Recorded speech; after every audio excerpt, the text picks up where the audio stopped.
Ternyata ada perbedaan saat kita mengolah dan mencampur bumbu dan bahan kering dengan tipe semi basah atau basah. Di materi ini kita akan membahas secara spesifik bagaimana mencampur ikan dengan bahan kering.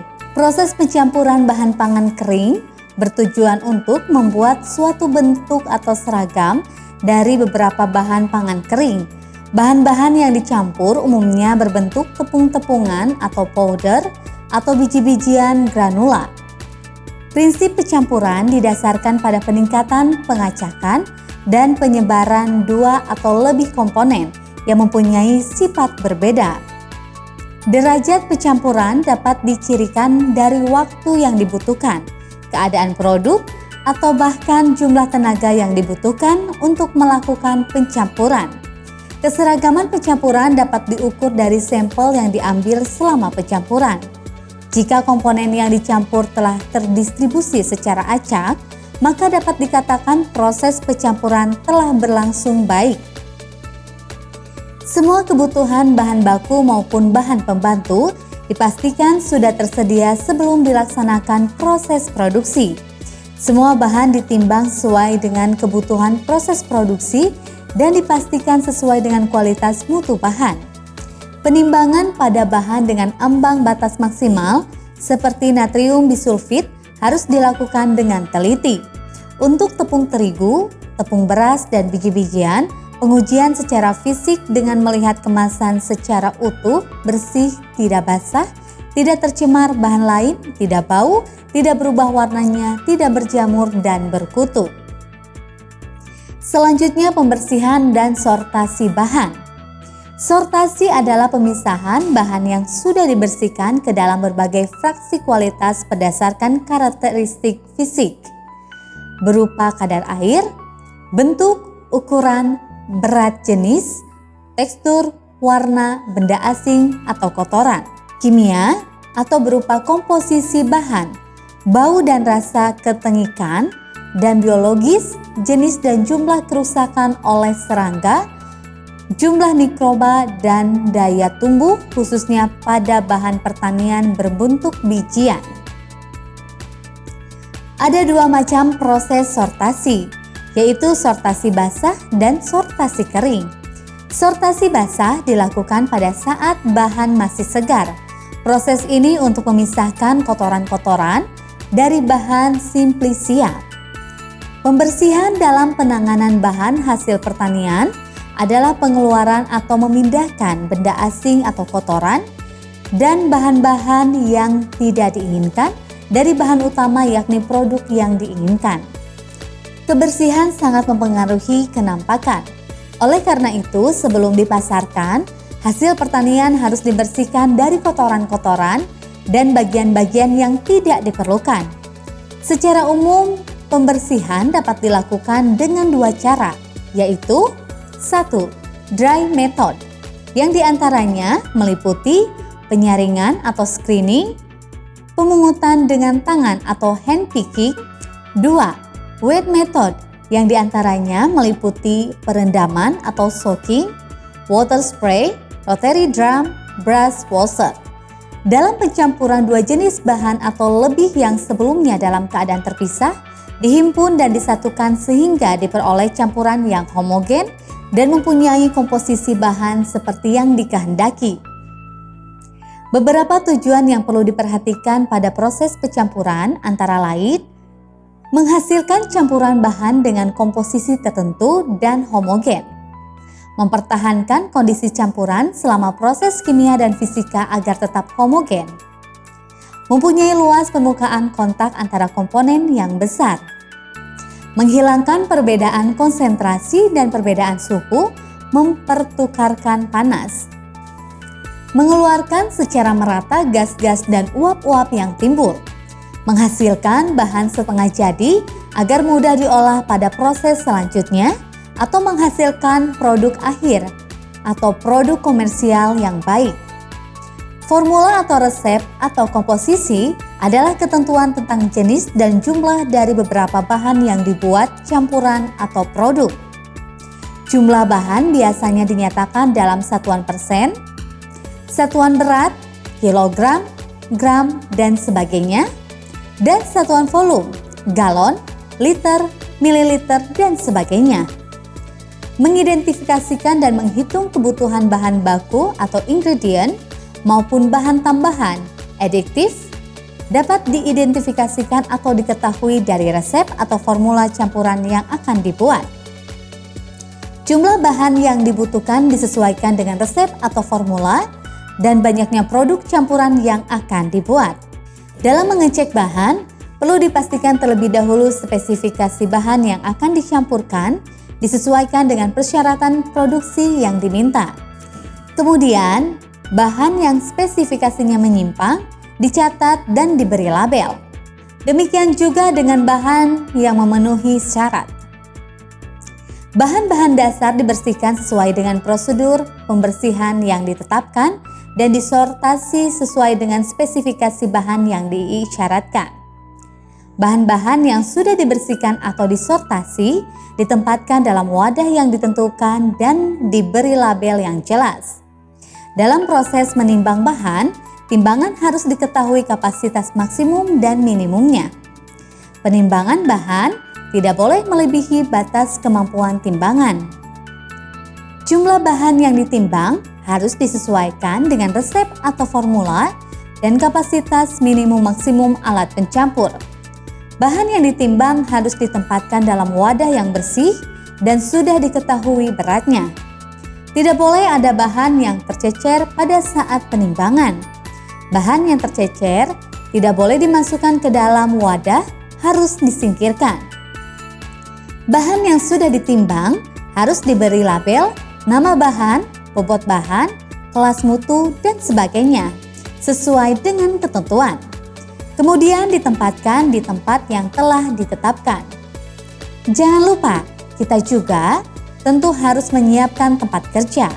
Tempat atau ruangan kerja dipersiapkan sesuai dengan persyaratan yang diminta. Pada umumnya, tempat kerja harus bersih, teratur, aman, dan nyaman untuk bekerja. Untuk memastikan semua persiapan sudah dilakukan dan tak ada yang terlewat, kita buat checklist persiapan pencampuran. Checklist persiapan pencampuran perlu dibuat untuk memastikan bahwa persiapan pencampuran sudah dilakukan dengan baik dan lengkap. Untuk memastikan semua proses pencampuran berjalan dengan baik, pemantauan proses pencampuran perlu dilakukan. Proses pencampuran dipantau agar mendapatkan hasil yang maksimal, mulai dari persiapan alat, persiapan bahan, dan selama proses. Proses pencampuran bahan pangan kering bertujuan untuk membuat suatu bentuk yang seragam dari beberapa bahan pangan kering. Bahan-bahan yang dicampur umumnya terbentuk tepung-tepungan atau powder, atau biji-bijian atau granula.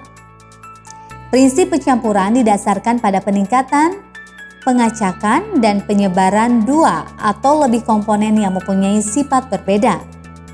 Derajat pencampuran dapat dicirikan dari waktu yang dibutuhkan, keadaan produk, atau bahkan jumlah tenaga yang dibutuhkan untuk melakukan pencampuran. Keseragaman pencampuran dapat diukur dari sampel yang diambil selama pencampuran. Jika komponen yang dicampur telah terdistribusi secara acak, maka dapat dikatakan proses pencampuran telah berlangsung baik. Salah satu cara pencampuran bahan pangan kering adalah cara quartering. Pencampuran dengan cara quartering pada prinsipnya menumpuk bahan dan membagi menjadi 4 bagian. Kemudian masing-masing bagian tersebut ditumpuk kembali secara bergantian dan menyilang. Penumpukan dan pembagian dilakukan berulang-ulang sampai diperoleh campuran yang seragam. Untuk mengetahui campuran sudah seragam atau belum, dilakukan sampling dan menghitung persentase masing-masing bahan campuran. Jika persentase bahan dalam campuran tersebut sama dengan persentase bahan dalam formula atau resep, maka campuran sudah dianggap seragam. Kelebihan cara quartering adalah tidak menggunakan alat listrik atau dapat dikerjakan secara manual dan peralatan sederhana. Tetapi pada pencampuran dalam jumlah yang besar akan memerlukan tenaga yang lebih besar juga. Dikhawatirkan jika tenaga manusia sudah berkurang, maka campuran yang dihasilkan tidak seragam atau perlu waktu yang lebih lama untuk mendapatkan campuran yang seragam. Bahan-bahan sebelum dicampur perlu dipersiapkan sesuai dengan spesifikasi atau syarat produk yang diinginkan. Pada umumnya, persiapan-persiapan meliputi pembersihan, sortasi, grading atau pengkelasan mutu, penimbangan, pelabelan, dan penyimpanan sebelum bahan dicampur. Bahan-bahan yang tidak memenuhi spesifikasi tidak boleh digunakan dalam pencampuran. Skop sebagai alat pencampuran dipilih atau dibuat dari bahan yang tidak mudah berkarat, ringan, mudah digunakan, dan mudah disimpan. Skop tidak boleh dibuat dari bahan yang mudah hancur atau terkikis. Umumnya skop untuk mencampur bahan pangan dibuat dari plat stainless steel dengan gagang atau pegangan dari plastik atau kayu yang ringan. Ukuran skop kurang lebih dapat mengangkut bahan sebanyak 2-3 kg. Bahan campuran pertama dituang di atas alas atau lantai yang sudah disanitasi. Bahan campuran kedua dituang di atas tumpukan bahan yang pertama. Bahan campuran berikutnya juga dituang di atas tumpukan sebelumnya.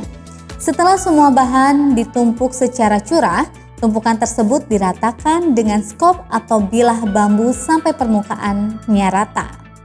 Selanjutnya, tumpukan dibagi menjadi 4 bagian menyilang. 1/4 bagian pertama diambil dengan skop dan diletakkan di atas alas atau lantai yang di sebelahnya sampai habis. 1/4 bagian kedua yang bersebangan dengan 1/4 bagian pertama diambil dengan skop dan ditumpuk di atas tumpukan 1/4 bagian pertama tadi. Kemudian diikuti dengan penumpukan 1/4 bagian ketiga dan 1/4 bagian yang keempat, membentuk satu tumpukan baru.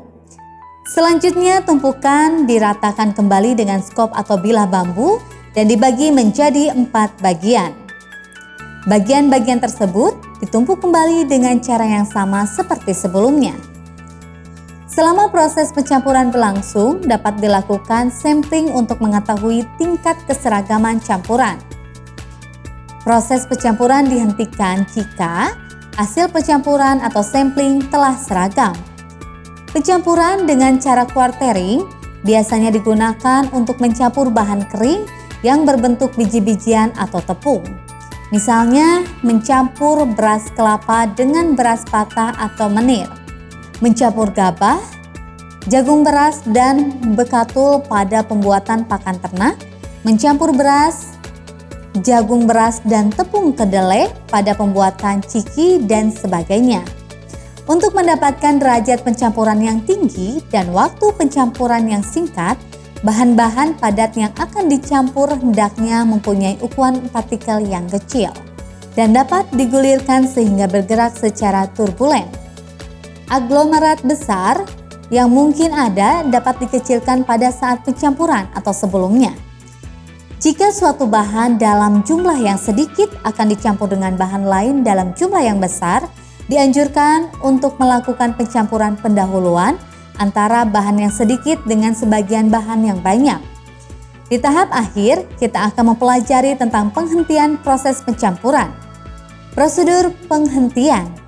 Prosedur pengadukan atau pencampuran bahan kering dihentikan apabila hasil pekerjaan telah dicapai sesuai dengan harapan atau homogen. Alat dan perlengkapan, baik manual maupun mesin, dicuci atau dibersihkan dan disimpan pada tempatnya. Proses dihentikan sesuai prosedur. Pencampuran dihentikan setelah diperoleh campuran yang rata atau hampir rata. Alat, perlengkapan, dan tempat kerja yang sudah digunakan dibersihkan, kemudian simpan kembali peralatan yang digunakan di tempat semula. Ketepatan takaran jadi salah satu hal penting dalam proses pencampuran bahan kering. Pada materi selanjutnya kita akan mempelajari tentang pencampuran bahan basah atau semi basah sehingga kita bisa memahami perbedaannya. Terima kasih atas perhatiannya, sampai jumpa.